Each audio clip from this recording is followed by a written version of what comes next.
Welcome to the Scary Stories channel, where the line between what's fake and what's real blurs until you can no longer tell the difference. I'm your host, Jay, and tonight, we're delving into a collection of tales that explore the terrifying inheritance of the supernatural. These aren't just ghost stories. They are chilling explorations of how the past can literally take hold of the present, passed down through bloodlines like a genetic curse. We begin with a mirror that doesn't just reflect, but replaces, in a story called The Reflection.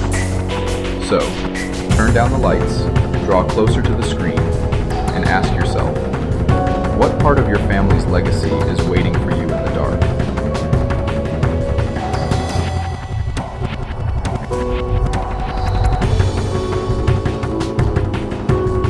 Every night for 6 months, I've performed the same ritual. Brush teeth, stare into the ornate, full-length mirror that dominated my minimalist apartment's living space. The mirror, my inheritance from grandmother Eliza, stood out against my clean lines and neutral colors. Its baroque frame of twisted silver and dark wood, an anomaly in my carefully curated space.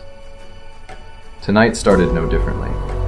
Mint foam filled my mouth as I scrubbed, eyes fixed on my reflection performing identical motions. I spat, rinsed, and looked up. My reflection kept brushing. My heart hammered against my ribs as I watched myself. No, not myself. Continue the methodical, circular motions I'd just completed. Its eyes, my eyes, locked onto mine, wide and unblinking. The toothbrush moved with practiced precision, but the expression was wrong. Cold. Calculating. I took a step back. It took a step forward, pressing against the glass from the inside. "Stop," I whispered, voice trembling. The brushing stopped. The reflection's lips curved into a predatory grin I'd never seen before, though something about it felt familiar. Last night's smile had been different. Subtly wrong, but dismissible as a trick of light. This was undeniable. My hand rose to touch the glass, its hand pressed against the other side from the inside, fingers aligning perfectly with mine through the invisible barrier. The family stories were true, weren't they? I said, remembering how Grandma had been institutionalized, claiming the woman in the mirror had taken her place. How she'd stolen it from some secret society that believed it housed a doppelganger entity. The reflection nodded slowly, its grin widening. 3 generations, it spoke, though no sound came from its moving lips. The words echoed directly in my mind. Your grandmother was difficult, your mother easier.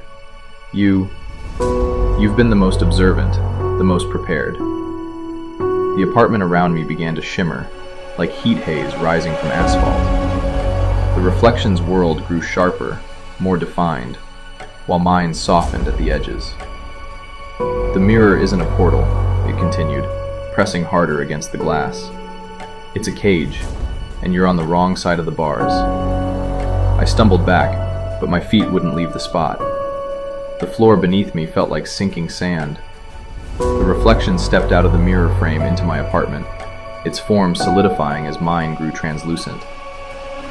Your grandmother tried to warn you, it said, examining my hands, now its hands, with clinical interest. But you dismissed it as family lore, a cautionary tale. My apartment faded around me, replaced by the mirror world's inverted version. The furniture remained, but everything was backward, muted, trapped behind glass. Through the frame, I watched my double walk to my door, unlock it, and step into the hallway. "Don't worry," it called back, voice now audible. "I'll take good care of your life." The door closed, and I was alone in the reflection, watching my apartment through the silvered glass, waiting for the next person to brush their teeth and stare too long. Well, hopefully you enjoyed the story. If so, would you please like, share, and subscribe to the channel? That way we can bring you more and more content on a daily basis.